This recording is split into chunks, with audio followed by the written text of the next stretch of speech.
What you focus on?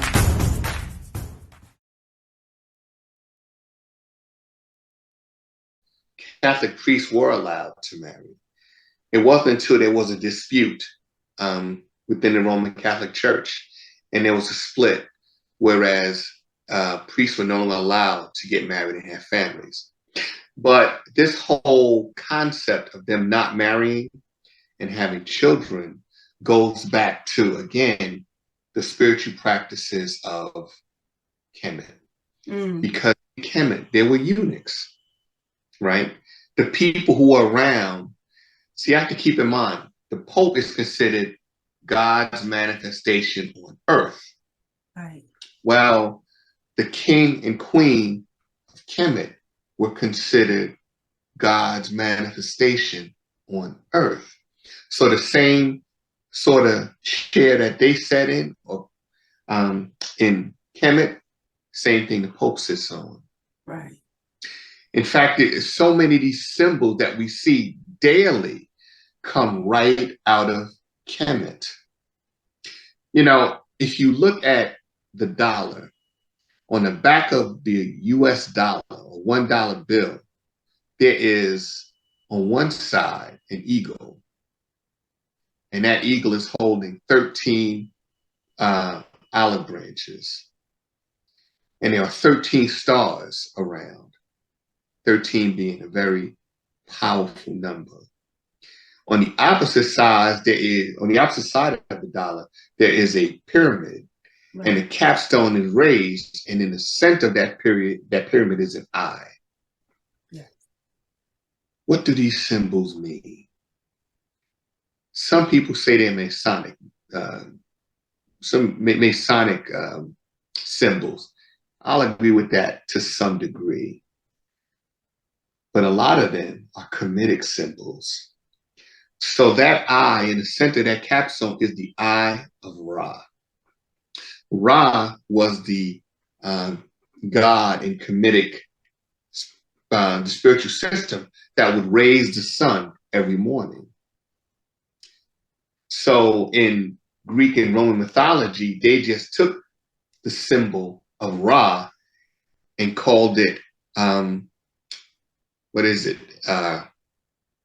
Mars, I believe. They just changed the names.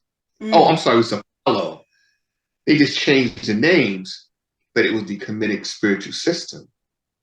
So that same eye that is on the dollar, the eye of Ra, where else do you see that symbol on a daily basis? Have you ever looked at CBS, the Columbia Broadcast System? What is their symbol? It is an eye. It is the eye of Ra that they use as the symbol for CBS. But so many of our symbols have been taken, and because we've lost connection with that knowledge that we once had, we see it, but we don't understand it. So that's just one. But there's literally thousands of them that are taken from our heritage, our spiritual system, our belief, our custom tradition, and sold back to us. Right. But because we were never taught this stuff in school, we just don't know. We just don't recognize it. I'm happy you said that, sold back to us, because that's exactly what's happening. You see that a lot yesterday. I'm not sure if people are informative about this, but I know in California there was an area, and I believe it was like a resort area. And I believe just recently they was able to get the land back that was originally taken from this. This was a black resort in California, and it's like back in the day, it was worth a lot of money, and I think it still is today. But I'm just making the point. It is. Yeah, I'm just making a point. I love how you said that we have to buy it back, but in somewhat way, it was kind of given back to us. But I already know there was some money, intertwined with that transaction. Yeah, there was a section of beachfront property that was around Los Angeles. Right. That taken from the family. It was Manhattan. Manhattan Beach. Right. In Los Angeles. and it was taken from the family that originally owned it. Right.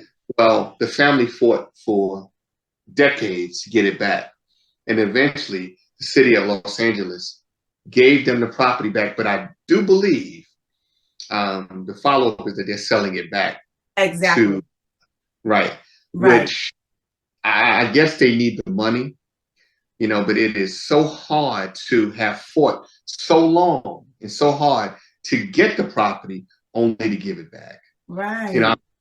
Maybe just sell a portion of it and keep the rest in the family because, the creator's not making any more land. So when you get your hands on some land, you have to hold on to it. Absolutely. Because, just the value of the land and the fact that right now, all of us in this country are eating this food that is highly processed, highly toxic. If we had our land and could grow our own food, we could feed our people and not the stuff that is killing us. Hello. We're prone to hypertension, diabetes, and so many other illnesses because of what we are fed. And I've traveled Absolutely. to Europe. I've traveled to Europe on, 3 different occasions. And the food we eat here is banned in Europe. You can't even bring it into the country. Right. But we eat it here routinely on a daily basis. And it's also, and I'm sorry, Ron, I apologize, but it's also interesting that some of the biggest name brands that's here overseas, you already because how they're accustomed, you see it's in smaller portions. And then it's also a healthier alternative. Like perfect example, like McDonald's, over there, they already have a vegan burger. They don't have that here, and Burger King, of course they have the Impossible Burger, but other than Burger King and what's that one? Dunkin' Donuts, they're the only 2 chains who introduced the Impossible Burger. Nobody else is doing that as of yet, let me say, but like you said, overseas, like that's custom, so you already see the difference in the variation. But again, I know because they do things different than we do. Well, yeah, in Europe, the idea in treating people, and talk about the field of medicine, the idea in Europe is if you're a doctor, if your patients improve, if their overall health improves, you get incentives, you get more pay. In America, it's just the opposite. Right. If your patients are sicker, you get more incentive. So in America, it is more profitable to the doctor to keep you sick than to see you well, to see your health improve. So here in America, we do just the opposite. When you go to the doctor, one of the first questions they'll ask you is, what is your pain level? I'm not here for pain, but the idea is, we have an opioid crisis in this country. Right. A lot of these folks started out, with an injury or post-surgery or something like that, and they needed painkillers. Right. Well, there was a company, and the name will come back to me, Purdue Pharma, that produced a new opioid called, oh boy, what is it now? It'll come back to me. They produced this new opioid and told doctors that it is non-addictive. Every narcotic is addictive. Right. It's called OxyContin. That's what it's called. Okay, yes. Every opioid is addictive. And they told doctors it's not addictive. They created a whole new medical term called pseudo-addiction, saying that you might think they're addicted, but they're not. And you can continue prescribing. And that's what doctors did. In some places in this country, there were more OxyContin tablets than there were people. So Purdue Pharma made billions of dollars addicting people to this powerful narcotic. And when the doctors would no longer prescribe, these addicted people would turn to a cheaper form, heroin. And we've had heroin deaths. We are awash in heroin deaths in this country. Right. And, going back, we talked about Wall Street. In the 17th century, I guess the latter half of the 17th century, one of the most heavily traded commodities was opium. Mm. Because the English had introduced opium into Asia to the Chinese. And so many people became addicted. There were so many people in this country that were investing heavily and made their fortune on opium and addicting other human beings. And that's still happening to this very day. Right. Yeah. Wow. That's a lot to ingest. You said Yeah. that's a lot right there.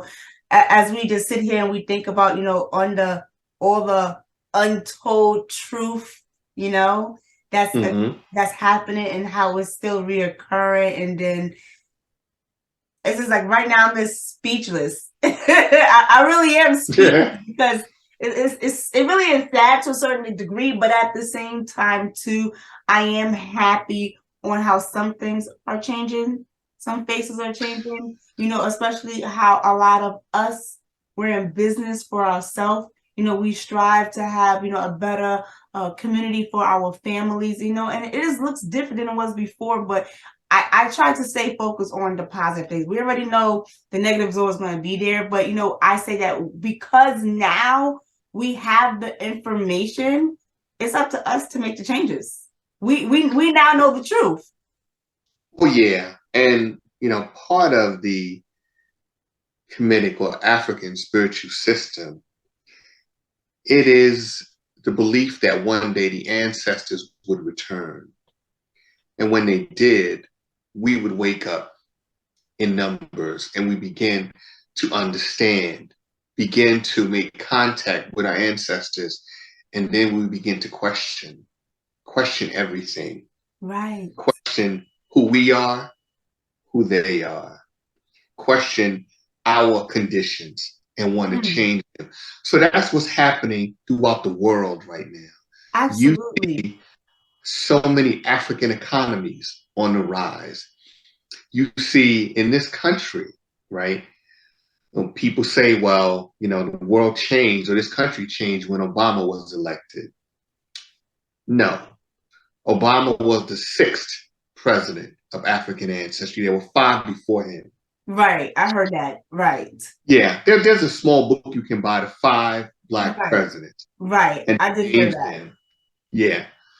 But around the world and in this country, you see people that never before are in positions of authority. And I'm not just talking about politics, I'm talking about the corporate world. Right. Black men and women. And then in this country, the most educated class is Black women by far. Yes. Right. Out of necessity, Black women went out and got and sought higher education. Right. So you have so many Black women, master's degrees, doctorates, leading organizations. Right. Absolutely. And you see this happening every day. And now you see where there are so many banking institutions started by Black people, right, that are funded by Black people, investing their money back into their community. So yes, things are changing and in a positive way. We don't see it because the news keeps us, they feed us a steady diet of sex and violence. Ooh, I'm so happy you said that. When you say you don't see it, but it's present. Just like I have to say this. My mentor, he has a community where he helps other African Americans, achieve wealth within their business. He was just featured in like a big time magazine, and it's like they don't talk about stuff like that. But I was just so happy that wow, look at him, 8-figure man helping other people to get to that level too. They don't talk about stuff. There is stuff that they say, oh, we don't help one another. Yes, we do, but they do not speak about it, and it's so underrated. And I'm so happy you said that, because we are out there, we are doing a damn thing, and I'm just so proud, just sitting back and just seeing how far we came and where we're going to go. Because as we know, because due to technology, so much is changing. Our kids is finding easier ways to make money. Like, it's so funny that our grandparents used to work in factories for like 16, 18 hours. These kids get in front of a camera and they making six figures. And they say type of jobs. And you know what? I don't blame them, because people have to understand, look at it from this perspective. Grandpa paved the way so these kids can have a different turnout. Who says they got to implement the same thing? No, they don't. These kids are changing the ways, and I love it. Some people say, oh, they got a problem with it, but you're not looking at the bigger picture. They're not trying to sweat 18 to 24 hours just to get paid $10 an hour when they are making six figures. And I always joke about this, but my son, he's a YouTuber. He's younger than, he's so excited. And he'd be like, Mom, look at my views. And I remember on one page, he had about 10,000 views. I'm like, who? And, I'm excited for him. But again, this because this day and age, technology, things are changing and things are coming to surface. A lot of people say, well, things wasn't like this back in the day. Correction, they were always there. It just wasn't exposed as much because we didn't have the technology. But now that the technology has risen, we're seeing how it was, and it still is. But again, we're changing the way things are. We are. We're kind of getting, I guess we're rediscovering ourselves. Absolutely. Right? Because throughout history, we have always been positive people. We didn't destroy civilizations, we built them. It wasn't until 400 years of slavery that all this began to change. See, I have yet to see any records, historical or otherwise, that showed where Black people were dealing drugs in Africa. There's no record of that. There's no record of us doing drive-by shootings in Africa. No record of that. There was no record of gratuitous violence, for no reason in Africa. That didn't happen. So where do we learn that behavior from?